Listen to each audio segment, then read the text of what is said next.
Today we're exploring more of Iceland's iconic south. It's raining, it's moody, and Iceland's magic doesn't stop for weather, so neither do we. It's day 12 on our ring road trip, and make sure to watch our other videos if you're planning your own ring road adventure. And it's almost ending, so we're going to show you how to make the most of it. We're leaving the cozy Magma Hotel and kicking off one of the most waterfall-packed days of our ring road trip. From secret canyons to legendary falls, including the iconic Skogafoss, we're also stopping in Vik for lunch. Rest in peace to the black crust pizza dreams. And we end the day in the Golden Circle. Grab your rain jacket and let's go. Okay, we just finished breakfast at the Magma Hotel. We're driving to the Justin Bieber Canyon at Fjadrargljúfur. We're headed to the canyon. It's going to be an hour hike, so hopefully it's easy. It's still very rainy outside. Hector's driving. And this is the weather right now. It's supposed to clear up at like 10. Our first stop is Fjadrargljúfur. This dramatic canyon stretches about 2 kilometers long and plunges up to 100 feet deep. It has sheer moss-covered walls on both sides, and you can see this throughout the short hike. It was carved thousands of years ago at the end of the last ice age by glacial meltwater from a lake that once existed. A fun fact is that a couple of years ago this was not frequently visited, but it blew up after it was featured in Justin Bieber's I'll Show You video. Okay guys, we are not even very far into the canyon. Okay, we go into the first viewpoint. There's a guy flying a drone here. It's actually, we couldn't show the beginning because it was a little bit more misty, but I think the rain has stopped for now. And let's get going. It is beautiful. These like little crevices of canyons. Apparently this was formed before that, around the ice age. It's 1.9 miles front and back. Oh, there's more people coming. So when we got here just about 20 minutes ago, there was only 4 people at the parking lot. So it's stunning. So you can kind of see. The mist actually adds a nice little majestic flavor to it. The hike to the top of the viewpoint is short and sweet, and it offers a bird's eye view of the winding river far below. You'll find several lookout spots along the cliff's edge, and since its popularity has grown over the last few years, the infrastructure has become quite developed. So in this area, even in the rain, you'll see that there is paved gravel, there's people actually doing upkeep for it, so it's a pretty place that will have a lot of visitors. When we arrived at about 7:30 a.m., there was only about 4 cars parked, and it was rainy, so on a sunny day it must be even more popular. But by the time we left around 9 or so, it was much more crowded. So the paths can get closed to protect the delicate moss and soil from damage, so make sure to stick to the marked trails and don't climb over any barriers. And I would allow about 30 minutes to an hour to explore the full area. The hike is not actually that hard. In the rain it can get quite muddy, but it's a little bit of a steady incline rather than anything tough. He's re-graveling the road, so that it won't be all for the mud for the tourists later. And that's where your 1,000 krona go.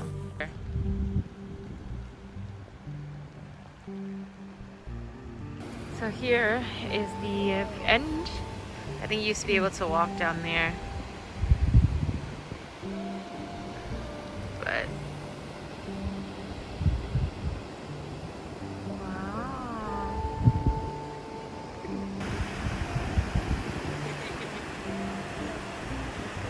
so once you reach the end, there is a metal structure that you can stand on that gives you a really close view of the full canyon. So make sure to hold on to your stuff tightly because we did see somebody lose their AirPods here. At the second viewpoint, it is quite a drop. You can see, you can't really tell, but dude, look at that. Oh, there's flowers growing. It's beautiful. That goes all the way, meets this other canyon.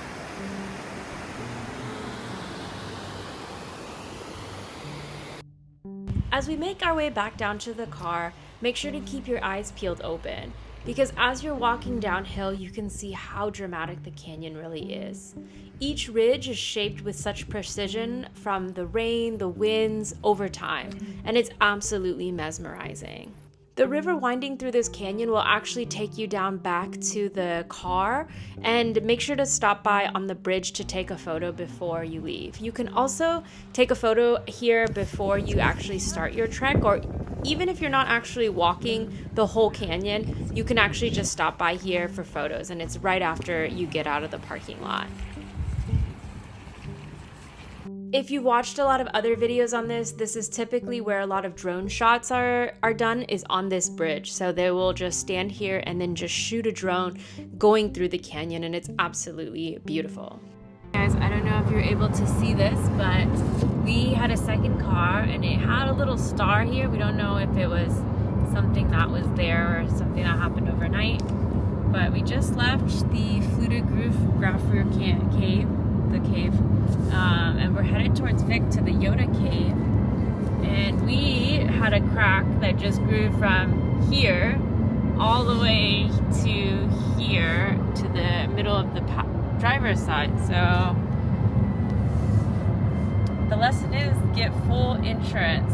So Lotus has actually been really helpful. They said we could drive with it, and it's a double window, so it won't shatter on us, but hopefully we won't have to see if that's true or not. So they're gonna maybe change the car for us tonight. Okay, we are going to the Yoda cave at Viking Park. You have to pay, it's 1,000 krona. We have a cracked windshield, so we can't have any temperature changes, so we're driving in the cold. I can't see anything through the fogged window, but I'm giving you guys a peek through this area here. For the driver's seat. For the driver's seat. And it's another 1.6 kilometers. I think it's about 3 kilometers on this road. Wow. Maybe more. So we've gone through 1.6, so probably another 1.6. Wow, look at that. I can't see shit. Misty AF. Wow, look at that. You can't see. Next up, we're exploring Yoda Cave. So really, I came here so that we could take a picture at the Yoda Cave, and it really does resemble the Jedi Master himself. So this cave is tucked into Hjörleifshöfði, which is a massive rock hill rising out of the black sand desert. It's part of a privately owned area called the Viking Park, and in this area, though we didn't have time, you'll be able to find ruins, ship replicas, and a panoramic view from the summit.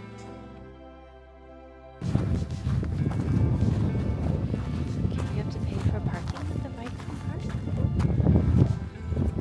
Dang, it's chillier than I expected. Look at that rock.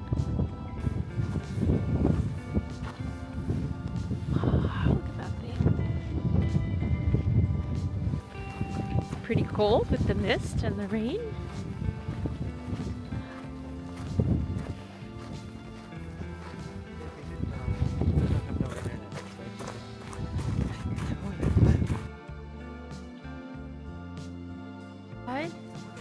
And this is the inside of Yoda's cave. It's cooler inside, yeah? Yeah.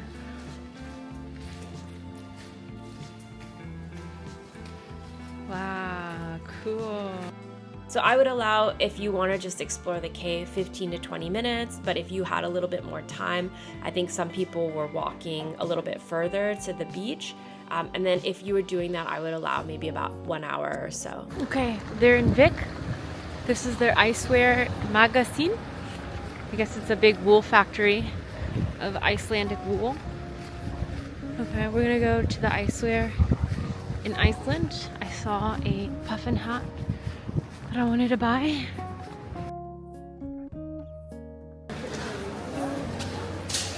Okay. It's like a big store. It's cute. Look at all these magnets. That's cute.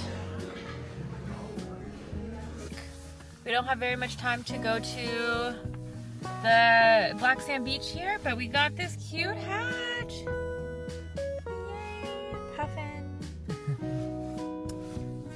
would you rate the restaurant we ate at? Walk in Vic. It's the best Asian cuisine alternative. Yeah, it's good. 4 maybe? 4 for Iceland for like standards. the Iceland standard, yeah. Yes, So for Iceland standards. it's like right here in this cafe. You can't see, but the cafe looks like this. Okay. Right across from the Vindbúðin. Vindbúðin is where you buy alcohol in Iceland. And there's that church people take pictures of. Fog rolling in. All right. Definitely wish we got to try the black crust pizza, but it was closed for the day. And if we had a little bit more time, I would have definitely stopped by the black sand beach. So make sure to think about these things when you are planning your trip. If you do want something Asian though, the walk in Vic was pretty good for a carb load. Okay, we're starting to go to Kvernufoss. This is the less visited, but it is still quite busy. And this is practically next door to the very famous Skogafoss, but way less crowded. This is actually when it started getting the most busy during our trip, so expect just lots of crowds in general. This is the mile hike. Half hour. And now we're entering gravel. Just expansive fields. All of this. Oh look, dude, look at that guy. Oh, don't do it. One thing to keep in mind when traveling to Iceland is keep on the designated paths. So the flora takes a really long time to grow, and so you don't want to be the tourist that destroys it. Oh, okay, this is nice because there's like water. That you can drink. You could drink from it. Jenna's about to show you.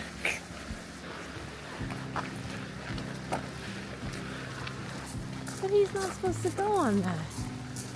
After about 5 minutes, you're gonna hit the water that runs downstream from Kvernufoss. So this is actually when you'll start getting to just the little bit of the incline on the hike, and this is the only real hard part. So the hike is actually very easy and very doable for all ages.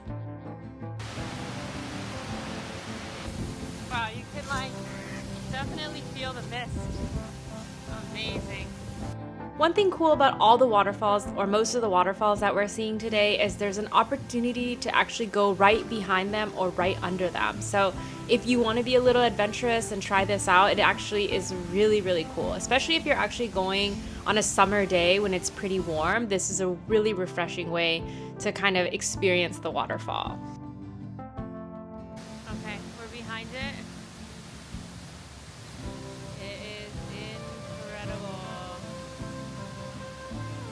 So here you can actually walk almost under it and right behind it, and it gives you a spectacular view of the waterfall as it drops into this little canyon. Once you get to the waterfall, I would say maybe spend about 10-15 minutes here and then make your way onto Skogafoss, or the next waterfall. We even saw a couple that brought their baby on the hike, so this is definitely something that's very doable for younger kids or even elderly folks that want to try this out. And that's just the way back now. Okay, we made it to Skogafoss. We're not going to do the steps because of time. Ah, people. Go ahead. So it definitely lives up to the hype. It's 60 meters tall, 25 meters wide, and it's incredibly powerful. So we decided not to climb the staircase to the top because we ran out of time and we had a few more things to visit, and it was also a pretty long line. So the staircase is actually going to give you a panoramic view of the Skoga River, and you can also see the full area. So you can actually, if you watch other YouTube videos, you can hike this to make it a pretty long hike, and you'll see some more hidden waterfalls. So if you have a half day or a full day to spend in this area, it's something to really look into. So what we did do though is we got under the waterfall and we got completely soaked. So this was absolutely amazing. So we got as close as we could without getting hurt or jeopardizing our balance. So unless you're going early in the day or later in the day, you're gonna hit a lot of people at Skogafoss. So this is gonna be one of the most crowded places because it's the most iconic waterfall in Iceland. So you're gonna have to navigate this, especially if you do wanna go all the way up and hike the stairs. So it's gonna be just sort of a huge crowd, and I think it sort of disperses after if you're trying to do the longer trek through the mini waterfalls past Skogafoss.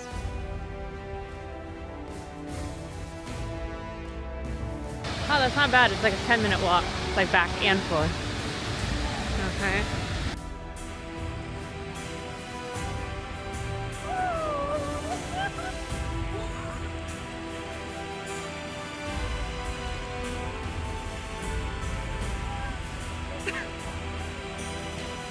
Stay there.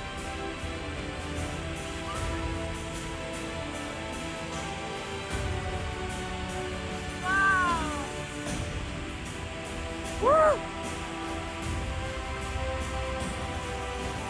One of the funnest things I think we did all trip was actually to try to get as close as we could under Skogafoss. So this is so powerful, so you're not going to be able to stand under the water without getting hurt, but when you get closer to it, there's less crowds and you're gonna get soaked, but it is such a powerful and magical experience. I highly recommend it.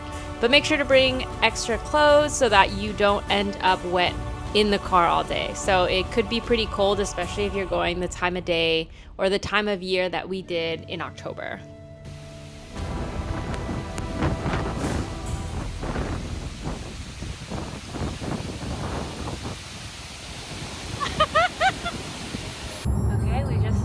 Skogafoss.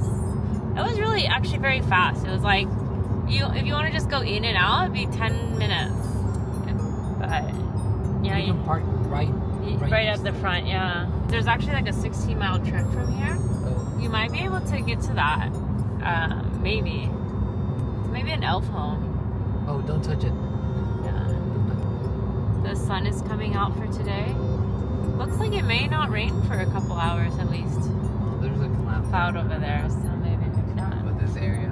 We got lucky with the weather at the last two waterfalls. Yeah, very lucky. So here's some street food. Heimamen street food. That was good pronunciation. Alright, we have 21 minutes only to Seljalandsfoss. Okay, we just turned into Seljalandsfoss. You can see the parking right after you turn from the ring road. And there's a few mini waterfalls. Inside, I think there's another one called Waterfall. Okay, so we are here. This is the parking for this one. Here's the parking lot. There's a guy coordinating. Want coffee? Do you? No, you're cold, so maybe a warm drink might keep you up. Because my hair's wet. So our last stop of the day was Seljalandsfoss and Gljúfrabúi. So what? Like you walk around it, yeah. Where Like do you go out? Like where those people are. You come out the same way? Yeah. There's a long queue. We'll go this one first. So that's the queue. Oh, it's closed right now. Oh, there's people like queuing so that they let you in. It's so busy. It's like Disneyland.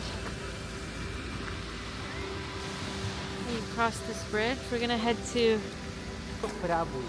Gljúfrabúi.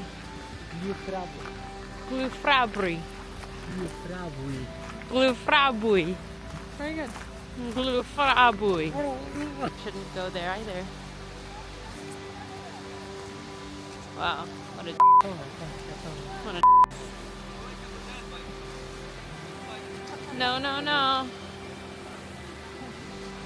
No, you're not supposed to go there. So just a short down, I think it's about 500 meters from Seljalandsfoss is Gljúfrabúi. So this is a hidden waterfall inside a narrow canyon, and if it's raining, you want to make sure to be very careful that the water does not risk you getting hurt inside the canyon. So you may have to wade through a shallow stream to get in. Wow. I don't see anyone going into that entrance. Here? No? Maybe it's in that one. I think it's in that hole.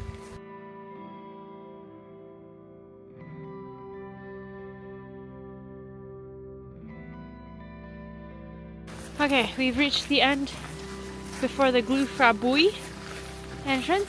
We'll see Oh, wow.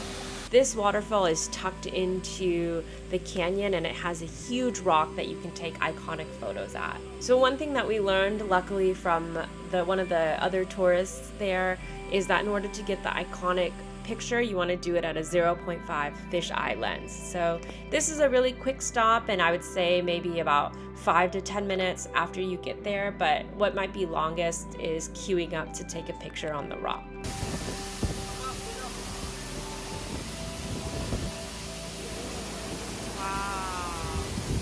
Okay, now we're gonna go in the back of Seljalandsfoss.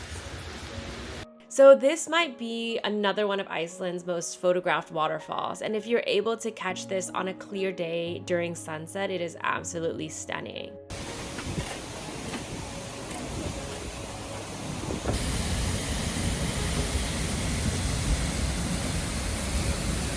Look at that, it's cool. You can actually walk behind it, and it's just really beautiful. So there was a lot of crowds even on a rainy day after sunset, but it was absolutely worth it. So the falls are fed by melting water from the Fjaðrárgljúfur glacier, and this was the volcano that actually shut down air traffic in 2010. With all the infrastructure that was built up, Seljalandsfoss actually has stairs leading up to the walkway behind the waterfall, so that's pretty cool, and it kind of shows you like how much development is going on.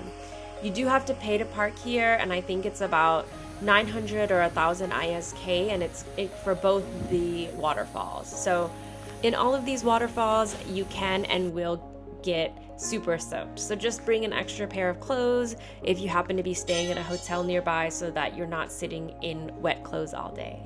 So after exploring all of those waterfalls, the canyons, and the cave, we ended our day with a scenic drive into the Golden Circle.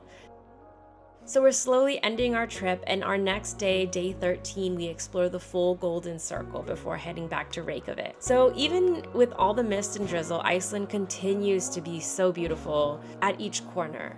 And even though we missed the black sand beach, Reynisvarga, and the black crust pizza, it just means that we'll have to come back someday. If you enjoyed this video, make sure to give us a like and support the channel. And if you wanted to see more of Iceland or more helpful travel videos, make sure to subscribe. Take care. Okay, in the magic of the Fjadrargljúfur Canyon, we have a machine. What's he doing?